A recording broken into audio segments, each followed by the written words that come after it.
পূর্বের দিনে এবং এখনকার দিনেও যে যেভাবে পারছে পেরেছে সম্পদ তৈরি করেছে, ছলে বলে কৌশলে। সম্পদ সৃষ্টি করতে গিয়ে যে কেউ বৈষম্যের শিকার হচ্ছে সেটা নিয়ে কেউ ভাবছে না, কারোর ভাবারও দরকার হচ্ছে না। বৈষম্যের কারণে যে যাবতীয় অপরাধ এবং অপরাধীদের সৃষ্টি হচ্ছে সেটা তারা কিন্তু খেয়াল করছে না। তো সব মিলে শুধু যে ব্যক্তিকেন্দ্রিক স্বার্থ চলছে পৃথিবী জুড়ে তা না, আপনারা খেয়াল করেন বর্তমান সময়ে ইউক্রেন রাশিয়া যুদ্ধ চলছে এবং রিসেন্ট যেটা খবর রানিং সেটা হলো যে অলরেডি ইউক্রেন রাশিয়ার বেশ কয়েকটি তেল শোধনাগারে আক্রমণ করেছে এবং বেশ কয়েকটি তেল শোধনাগারের ক্ষতি হয়েছে, এবং বিপরীতে রাশিয়াও কিন্তু ইউক্রেনের উপর মিসাইল এবং ড্রোন হামলা চালাচ্ছে। এটা হলো ইউক্রেন রাশিয়ার গল্প। আবার ইসরায়েল ফিলিস্তিনের ক্ষেত্রে ইসরায়েল আবারও হামাসের একটা শীর্ষ নেতাকে মেরে ফেলেছে, আক্রমণ করে মেরে ফেলেছে। এটা রিসেন্ট ঘটনা। আবার এইদিকে খেয়াল করে দেখেন হামাসের যে ক্ষতি হয়েছে তা না, গাজাবাসীর অবস্থা কি দাঁড়িয়েছে। আর গাজাবাসীর চতুর্পাশ থেকে তাদের দুরবস্থা দাঁড়িয়েছে, তাদের স্বাস্থ্য খাত ভেঙে পড়েছে। চতুর্পাশ থেকে তাদেরকে একটা বিশাল একটা এমন একটা অবস্থার মধ্যে রাখছে, তারা পড়ে গেছে। আপনারা তো বুঝতে পারছেন ভাই, এই গাজার খবর কে না জানে বলেন দেখি।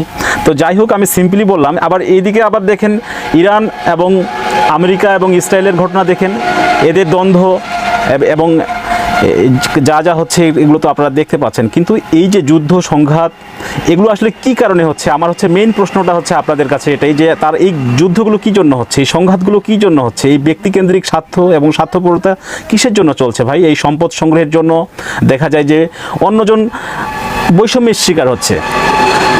এই যুদ্ধগুলো মেইনলি চলছে হচ্ছে দুটো কারণে। একটি হচ্ছে প্রাকৃতিক সম্পদ সংগ্রহ। প্রাকৃতিক সম্পদ সংগ্রহ, এটি কার প্রাকৃতিক সম্পদ সংগ্রহ? এটি অন্য কারোর প্রাকৃতিক সম্পদ সংগ্রহের চেষ্টায় এই যুদ্ধগুলো সংগঠিত হচ্ছে। বারবার প্রাণ যাচ্ছে এই কারণে মানুষের। এবং এই যখন প্রাকৃতিক সম্পদের জন্যই কিন্তু দেখা যাচ্ছে কেউ আবার বৈষম্যের শিকার হয়ে যাচ্ছে। অর্থনৈতিক বৈষম্যের কথা বলছি আমি। এবং বিপরীতে কেউ আবার দেখা যাচ্ছে যে শোষণ করে, যুদ্ধ করে তাদের জাতিকে বা নিজেকে তারা সমৃদ্ধ করছে। কিন্তু কথা হলো এই শোষণ, নিপীড়ন, জুলুম, যুদ্ধ আর কতদিন যাবত চলবে এই পৃথিবীতে? সভ্য জাতি আমরা কিভাবে স্বীকার করব আমাদের নিজেদেরকে? সভ্যতার পরিচয় দেই, সভ্য বলে জানি, কিন্তু আমরা কি আসলে সভ্য? যুদ্ধ চালাই, মানুষ মারি, পুরো দেশ ধ্বংস করে দেই, পঙ্গু করে দেই, বৈষম্যের সৃষ্টি করি, সম্পদের পাহাড় গড়ি দেশের সাথে অথবা ব্যক্তির সাথে। কিন্তু কতদিন যাবত এগুলো চলতে পারে? এগুলো কি ন্যায্য? প্রশ্ন রাখলাম, আপনারা উত্তর দিয়েন।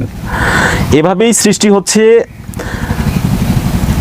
আমাদের বিশ্বের অর্থনৈতিক নতুন একটা চিত্র তৈরি হয়েছে।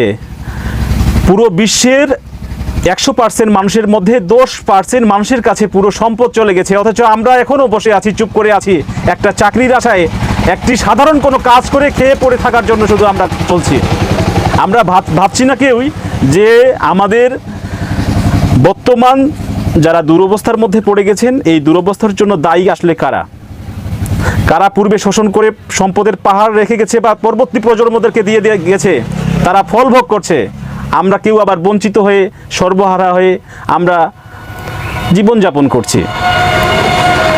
আপনাদেরকে আসলে জানতে হবে সমাজ ব্যবস্থার বর্তমান অর্থনৈতিক কাঠামোটিকে সকলের, গণমানুষের খুব সুস্পষ্টভাবে জানার দরকার পড়েছে আজকের দিনে। আমি তাই অনুরোধ করছি আপনারা একটু ব্যক্তিকেন্দ্রিক চেতনার বাইরে একটু বিশ্বর চিত্রর দিকে, বিশ্ব অর্থনৈতিক চিত্রের দিকে আপনারা একটু খেয়াল রাখবেন। আমাদের এই বিশ্বচিত্রের অবস্থা আগামী দিনগুলোতে যে কোনোভাবে, যে কোনো পর্যায়ে আমাদেরকে সত্যিকারের একটি